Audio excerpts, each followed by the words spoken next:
شوال کے روزوں کی حقیقت۔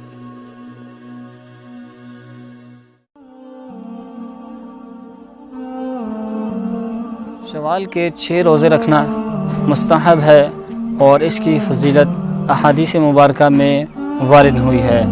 چنانچہ احادیث کی صحیح کتابوں میں مستند روایت کے ساتھ نبی کریم صلی اللہ علیہ وسلم کا ارشاد گرامی موجود ہے۔ عن ابی ایوب رضی اللہ تعالی عنہ ان رسول اللہ صلی اللہ علیہ وسلم قال صام رمضان ثم اتبعه 6 من شوال كان كصيام الدهر۔ صلی اللہ علیہ وسلم نے ارشاد فرمایا، جس نے رمضان کے روزے رکھے تو یہ ہمیشہ یعنی پورے سال کے روزے شمار ہوں گے۔ اس کی وجہ یہ ہے کہ قرآن کریم کے وعدے کے مطابق ہر نیکی کا بدلہ کم از کم 10 گنا ملتا ہے۔ مبارک کے 1 ماہ کے روزے 10 ماہ کے روزوں کے برابر ہوئے اور شوال کے 6 روزے 60 روزوں کے برابر مساوی ہے۔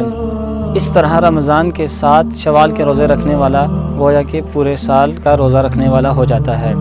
شوال کے 6 شوال یعنی عید کے دن کو چھوڑ کر شوال کی دوسری تاریخ تک الگ الگ کر کے اور اکٹھے دونوں طرح رکھے جا سکتے ہیں، لہٰذا ان روزوں کا رکھنا مستحب ہے۔